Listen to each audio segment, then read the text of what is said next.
السلام عليكم ورحمة الله وبركاته. الحمد لله رب العالمين وصلى الله وسلم وبارك على نبينا محمد وعلى آله وأصحابه أجمعين ومن اهتدى بسنته إلى يوم الدين. أما بعد، رب اشرح لي صدري ويسر لي أمري واحلل عقدة من لساني يفقه قولي. اللهم إنا نسألك علما نافعا ورزقا طيبا وعملا متقبلا وشفاء من كل داء. So inshallah, with the little time that I have, I want to go over a specific story that we constantly read, specifically on the day of Jum'ah. Especially on the day of Jum'ah, we read, what do we read usually every Jum'ah? Surah Al-Kahf, mashallah. We read Surah Al-Kahf every single Friday. Filled with a lot of stories and benefits, subhanallah. And there is a reason why we recite this every single Friday, and we know many benefits. We know it has many benefits, saving us from the fitna of Dajjal and everything, giving us nur, light till the next Friday. But there's a reason why. There are a lot of benefits, and it's a constant reminder whenever we recite it. But today specifically, with the little time that I have, I want to focus on the story of Musa and Khidr. And I want to mention this since I feel like it's extremely relevant to you and I. And we go through, in the story of Musa and Khidr, there are 3 stories which is mentioned in there. And I feel like you and I can really connect with these stories. And not only that, not only can we connect with it, but we can learn a lot of things so that we can apply it from today onwards. But first I want to start off with Musa alayhi salam. We know him to be the Ulul Azm min al-Rusul, one of the greatest prophets. Allah Ta'ala mentioned him many, many times in the Quran. His great knowledge, the amount of power that he had, physical strength, the amount of knowledge that he had. And we go back to the hadith mentioned in Bukhari, where Rasulullah sallallahu alaihi wasallam, he mentioned that one time Musa alayhi salam was giving a sermon, a talk to his people.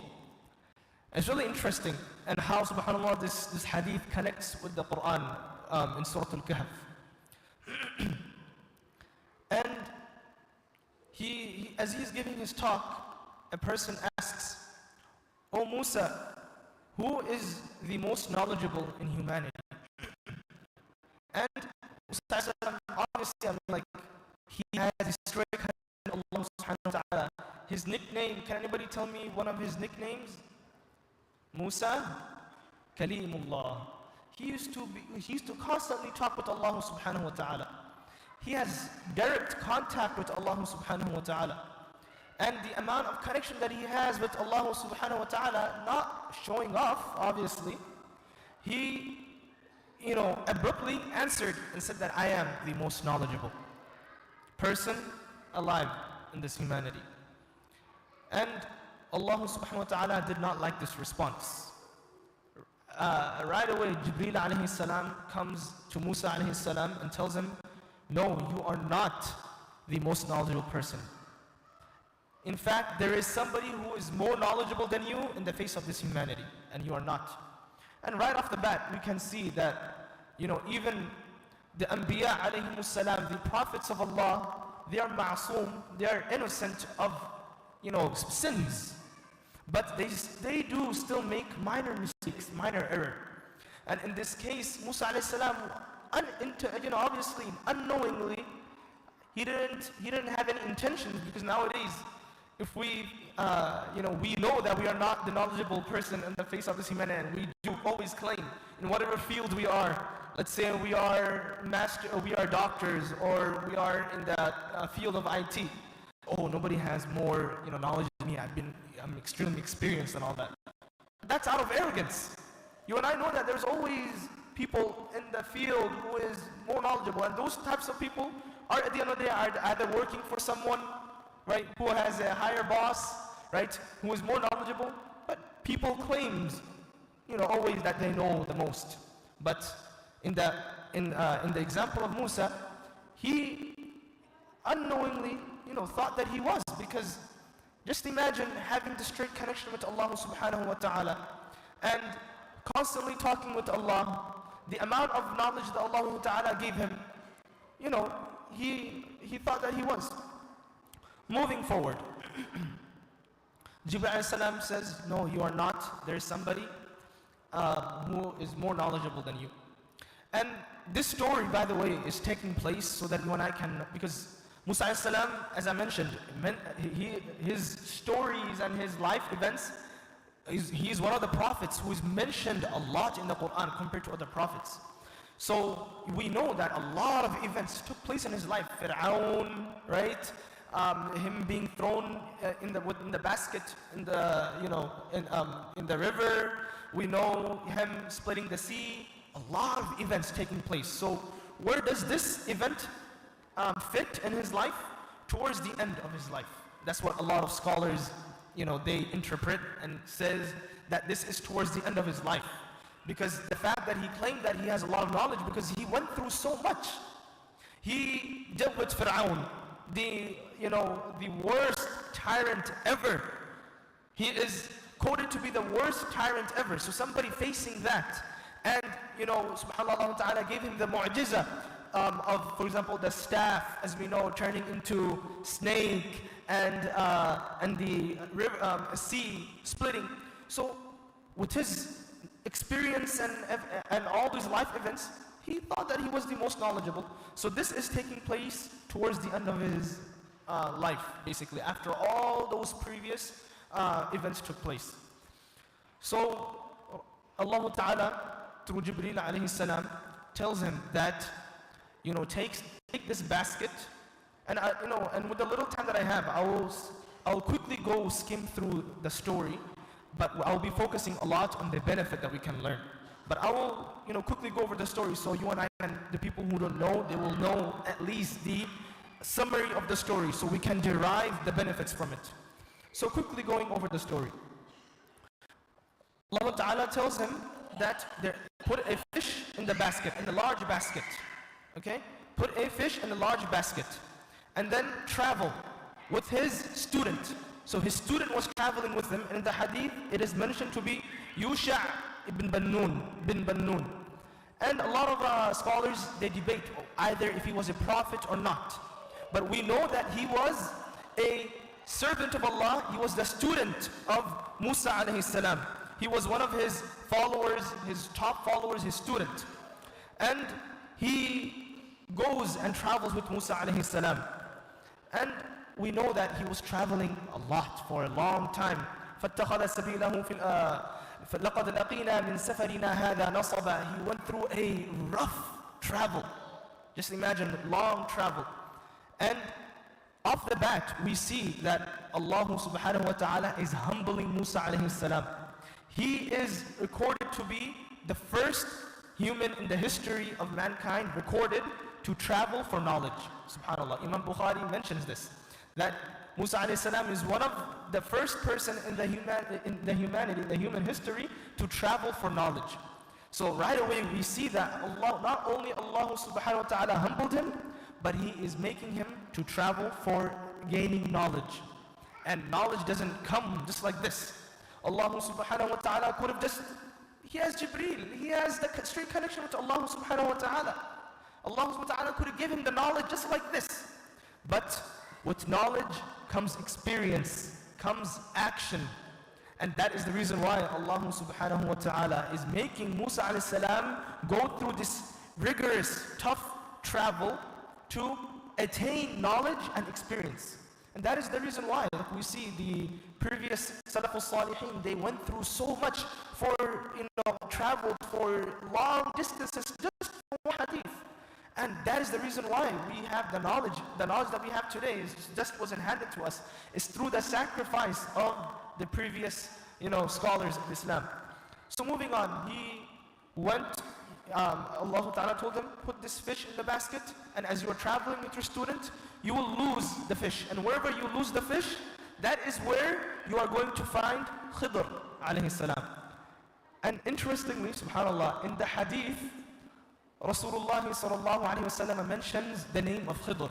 But in the Quran, Allah subhanahu wa ta'ala says, فَوَجَدَ عَبْدًا مِّنْ عِبَادِنَا آتَيْنَاهُ رَحْمَةً مِّنْ عِنْدِنَا.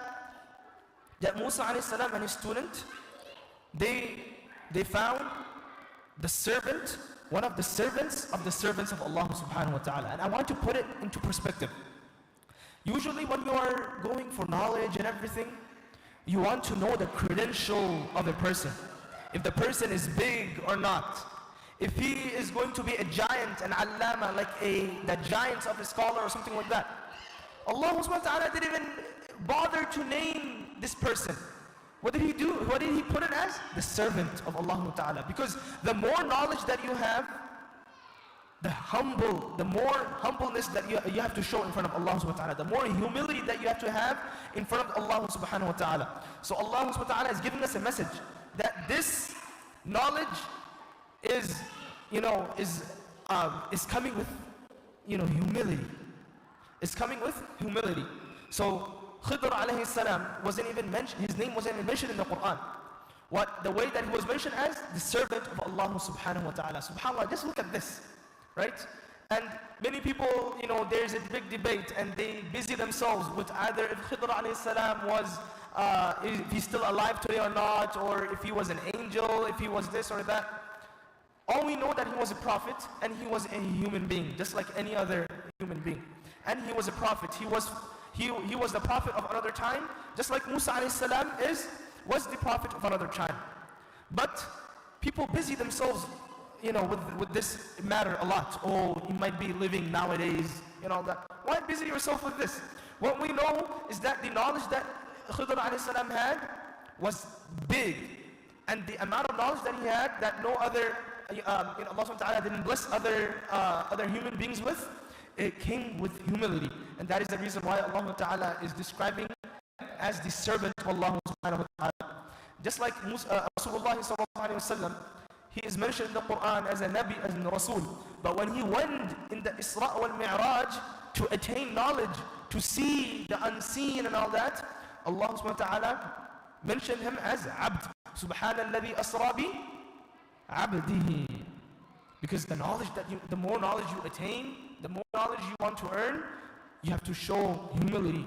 You have to show that you are nothing. The more you learn, the more humble you become. And that is what we see, a trend over here. So, Allah Ta'ala mentions that Musa and Yusha, his student, they found Khidr alayhi salam.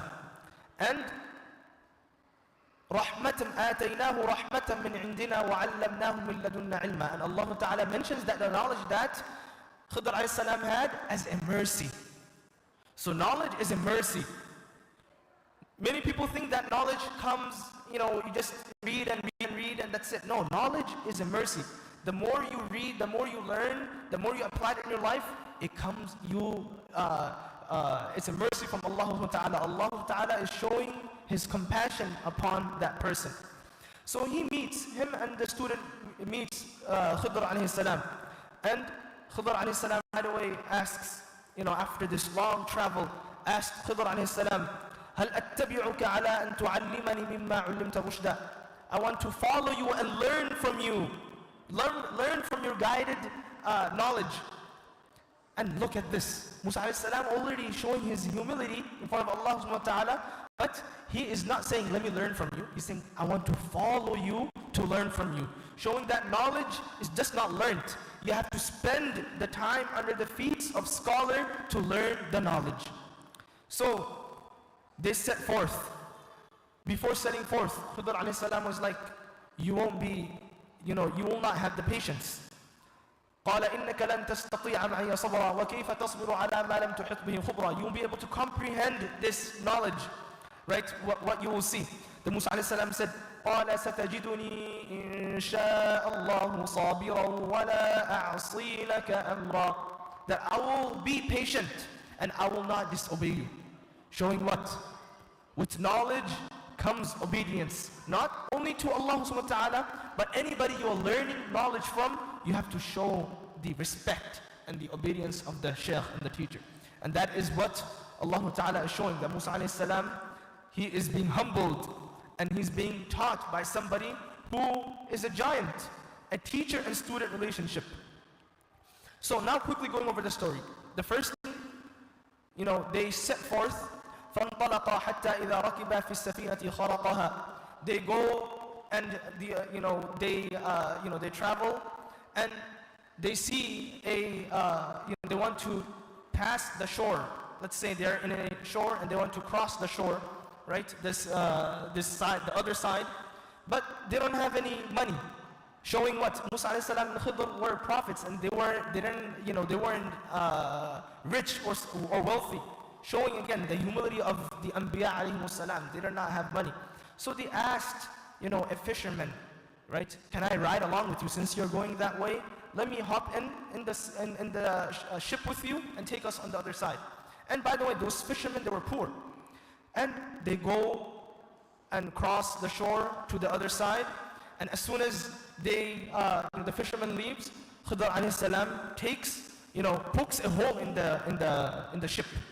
And we don't know how he poked it, with the axe or what. All Allah Ta'ala says is that he pokes a hole in the ship, so it sinks. And Musa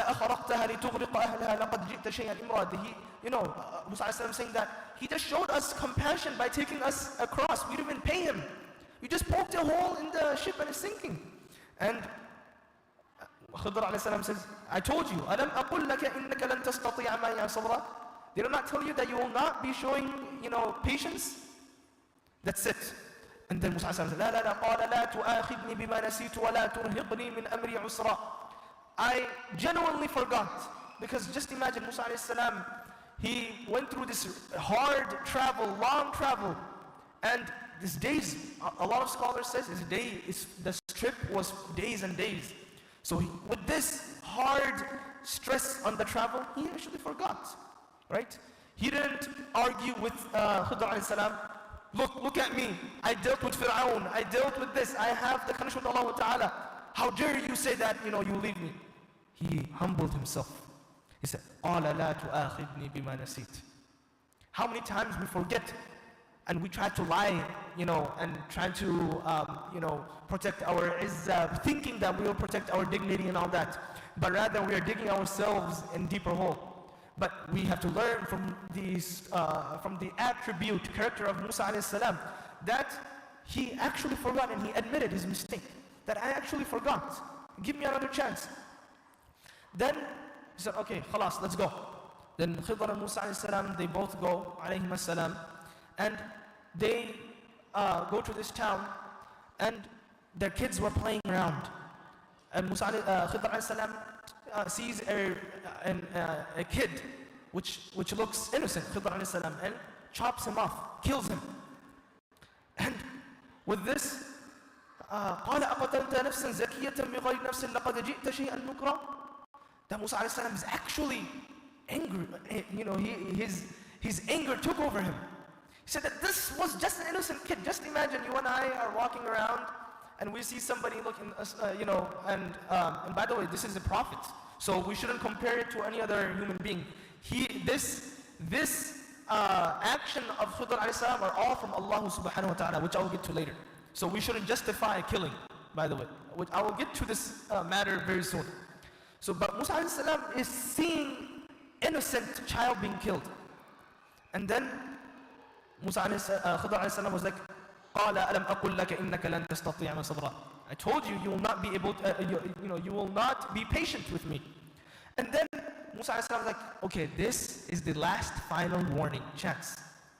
Give me last final chance and I will not, question you anymore. And at the end of the hadith in Bukhari, Rasulullah sallallahu alayhi wa sallam, sallallahu alayhi wa sallam, he said, only if Musa alayhi salam was patient, then we would see more of the knowledge of Khidr alayhi salam, subhanallah. Because as we know, he broke the third final strike. Khidr alayhi salam gave him 3 strikes, and he broke all of them. And Rasulullah sallallahu alayhi wa sallam said, had Musa been patient, Rasulullah sallallahu said, had Musa been patient, then we would see more of the knowledge of Khidr alayhi salam. But it's from Allah subhanahu wa ta'ala. قال إن سألتك عن شيء بعدها فلا تصاحبني قد بلغت من لدني عذرا. Give me another chance. After this, you will for sure leave me. Then they set forth to this town. And they go to this town, and usually back in the day, even till today, unfortunately, it's not like this today. Just imagine there's a traveler in which city is this in? Stowe or Cuyahoga Falls? Cuyahoga Falls, just imagine, there is a guest over here. And as soon as we see somebody coming, somebody strange coming to the masjid, we don't know. Right away we're giving him looks, her looks. Right? This is, unfortunately, we shouldn't be like that. This is our own bad character. Back in the day, in the time of Rasulullah, even before then, if there was a guest in town, it was the character of people, and it was the norm to host the guest, to keep them for a day, 2, 3 days, feed them, give them housing until they are, leaving. But this town was extremely evil. فَأَبَوْا أَن يُضَيِّفُوهُمَا فَوَجَدَا فِيهَا جِدَارًا يُرِيدُ أَن يُنْقَضَ فَقَامَ. They didn't even want to host them. They asked for food. Khidr and Musa were hungry. Alayhim as-salam. They asked for some food and they were rejected. They were rejected diyafa, like the hospitality. And as they are being escorted out of town, these people are extremely evil. Khidr alayhi salam, Musa alayhi salam sees a wall falling down, right? And he uprights the wall. He fixes it up, uproots the wall and makes it solid. The wall is falling off. And Musa alayhi salam, again, he forgot, as we know, right? And he's like, what is this? قال لو شئت لاتخذت عليه أجرا. They didn't even give us anything. They didn't even show us their hospitality, and you're fixing this? Seriously? They did not give us food. They did not, obviously, we see that all the time. If somebody is mean to us, we be mean to them too. So that is what Musa is expecting. Why are you helping them out? Like, what's the reason for this? You are fixing the wall. And then he broke the third final strike. قال هذا فراق بيني وبينك سأنبئك بتأويل ما لم تستطع عليه صبرا. That's it. Third final strike. That's it. This is where we're going to depart. But before I depart, I will tell you each of the reasonings. And this is where Khidr alayhi salam explains to Musa alayhi salam each of the action that he did. The first action, what did I say? The first story, what did he do? Khidr alayhi salam, what did he do? He poked a hole in the ship. And why did he poke a hole in the ship? Now Khidr alayhi salam will tell Musa alayhi salam, أما السفينة فكانت لمساكين يعملون في البحر فأردت أن أعيبها. As for this ship, there are poor fishermen over here. And there's a tyrant, ruler, king. He will come and steal all of the ship in the sea. And I poked a hole in this ship because this ship will have a defect. Not to the point where this poor fisherman, they're groups of fishermen, and by the way, they're pious, right? And they are poor as well. And not to the point where they will lose the whole ship, but there's a defect in it. So when the ruler and his people, they come and steal all the ship, they will see that this fisherman's ship has a hole, has a defect. So they will not take this. Subhanallah. So this is the first reason why I poked the ship. So that later on, the fishermen, they can come, when all the ships are stolen, their ship are there. They can patch it up, they can, fix it up, but they have their ship. Second reason why. وَأَمَّا الْغُلَامُ فَكَانَ أَبَوَاهُ مُؤْمِنَيْنِ فَخَشِينَا أَن يُرْهِقَهُمَا طُغْيَانًا وَكُفْرًا. As for the reason I killed the child, is because they're pious, righteous parents, right? And when I come to the part of the benefits, I want to remember this. Mu'minayn. Allah Ta'ala described that this child that Khidr alayhi salam killed, the parents were mu'minayn, pious. I killed them because when the child grows up, he will be the worst evil child. He will cause, he will cause problems to the parents. So I I killed the child, and Allah subhanahu wa ta'ala فَأَرَدْنَا أَن يُبْدِلَهُمَا رَبُّهُمَا خَيْرًا مِنْهُ زَكَاةً وَأَقْرَبَ رَحْمًا. And Allah subhanahu wa ta'ala will replace this evil child with a good child. Even though we looked at as if this child was innocent, but only Allah subhanahu wa ta'ala knows. And He gave this knowledge to Khidr alayhi salam. And remember I was telling you about killing innocent child? Obviously, this knowledge was given to Khidr alayhi salam by Allah subhanahu wa ta'ala.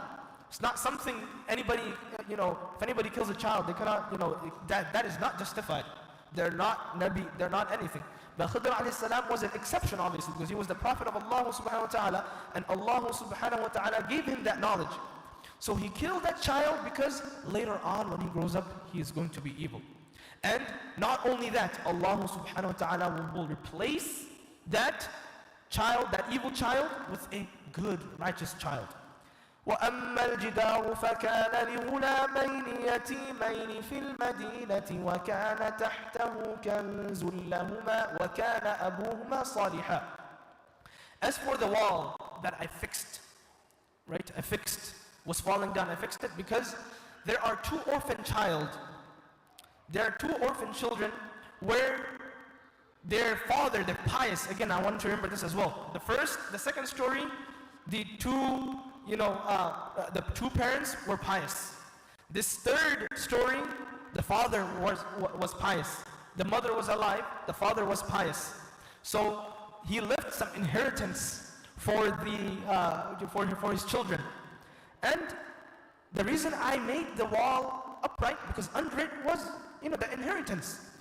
And just as we experienced the evilness from the town, that they didn't even give us water and food, they will for sure steal this inheritance. So I made it upright. And later on they can benefit from it. And ذَلِكَ تَأْوِيلُ مَا لَمْ تَسْتَطِعْ عَلَيْهِ صَبْرًا. This is where the story ends, they depart.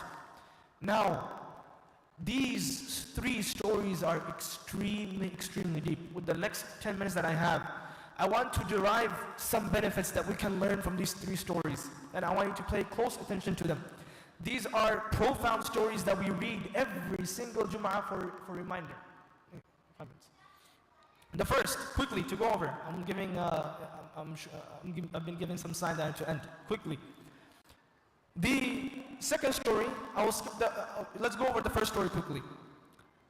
Allah Ta'ala shows that when you don't have any wealth, the poor fishermen did not have any wealth, they weren't rich, but they still were generous. They showed their generosity. And as we see from Khidr alayhi salam, that if you give something that you don't have, right? If you still spend in the path of Allah, Allah subhanahu wa ta'ala will multiply it. And we see it from the hadith of Rasulullah sallallahu alayhi wa sallam and to Bilal. Bilal, one time Rasulullah entered upon him, he was saving up, dates. And Bilal was one of the poorest Sahaba. And Rasulullah asked him, why are you saving this? And he said, I'm saving it for tomorrow. And he said, no, you don't know what's going to happen tomorrow. Ya Bilal, anfiq, spend. وَلَا تَخْشَى مِنْ ذِي الْعَرْشِ إِقْلَالًا. Do not fear from the throne of Allah, from the kanz, from the treasures of Allah subhanahu wa ta'ala. Spend. So the first thing we learn from the first story, the more you spend when you don't have, Allah subhanahu wa ta'ala will give you more. Quickly going over the second story, we see that the toughest thing the parent can go through is losing a child, for sure. Nothing can beat that. And I didn't go through it. You can talk to someone who lost a child. It's extremely difficult to go through losing a child. Hard. It's going to leave a scar in the heart of the parents forever. Forever. But you know what's worse than that? Having a ruthless child who will disrespect you constantly, who will be disobedient to you, who will give you a hard time. And how many parents are there? And I hear it all the time. How I wish my child died. Allah took him away. That's how evil they are. But there is a solution to this. Allah Ta'ala tells us right over here, mu'minain. If the parents are pious, then child are going to be pious. And that's, that's the default rule. Obviously, there are exceptions, as we see Nuh alayhi salam, he was pious and he was, his son was evil. So the first thing we see, if you want your child to be pious, start with you. You be pious yourself. Quickly going over the third and last and final story, a benefit that we can learn from it. Sometimes, we feel like when our parents died or we die, we don't know what to leave for our parents, for our kids. What are we going to leave for our kids? Right? We are old. We are poor. Some of us are poor. If we're rich, alhamdulillah, we will leave some sort of inheritance. But if you're poor, you don't know what to leave for your kids. But Allah Ta'ala gives us a message over here. وَكَانَ أَبُوهُمَا صَالِحًا. The father was pious. If you are righteous, if you are a true servant of Allah subhanahu wa ta'ala, and Allah subhanahu wa ta'ala will take care of your family. And not only that, the second story, not only Allah Ta'ala took away the child, but He replaced it. So if you experience a difficulty in your life, Allah subhanahu wa ta'ala will always replace it with something better. And in the third story as well, the father was pious. He made dua for his kids. He made sure that he gives good upbringing to the kids. And that is the reason why we see from the third story that when Khidr alayhi salam took the wall up, years down, then they will benefit from the inheritance. Because Allah Ta'ala, He could have given the orphans their wealth right and then and there. But Allah Ta'ala saved it for a time where they will need it the most. So sometimes you and I going through difficulty, we want the answer right now, but we don't know Allah Ta'ala's knowledge. And in the Bukhari, in the hadith, which I will end with this, that is the reason why in the middle of the story, in the middle of the journey, Khidr alayhi salam told Musa, as the first story, what was the first story about? Poking hole in the safina, in the ship. As they were poking hole in the ship, there was a sparrow which came and dipped its beak in the water. And as Khidr and Musa were seeing this, and Khidr was like, oh Musa, just like the sparrow was full, it dipped its beak in the sea, my knowledge and your knowledge combined is like that compared to Allah subhanahu wa ta'ala. We cannot even come near the knowledge of Allah subhanahu wa ta'ala. We don't know Allah subhanahu wa ta'ala. Allah subhanahu wa ta'ala's knowledge is nowhere, we cannot comprehend it. We have limitation in our brain, in our knowledge. So that is the reason why, never judge Allah subhanahu wa ta'ala. Always have husnul dhann in Allah. Ana inda dhanni abdi bi, as Allah subhanahu wa ta'ala said, the way that you think of me, I am to you. If you think of Allah Ta'ala high, then He is high in your eyes. So think of Allah Ta'ala positive, and you will receive positive. With that, inshallah, I want to end. I did go over a little bit time. In the hall for food, if you have some questions, you can ask. But inshallah, with this, I want to end. هذا وصلى الله وسلم وبارك على نبينا محمد وعلى آله وأصحابه أجمعين والسلام عليكم ورحمة الله وبركاته.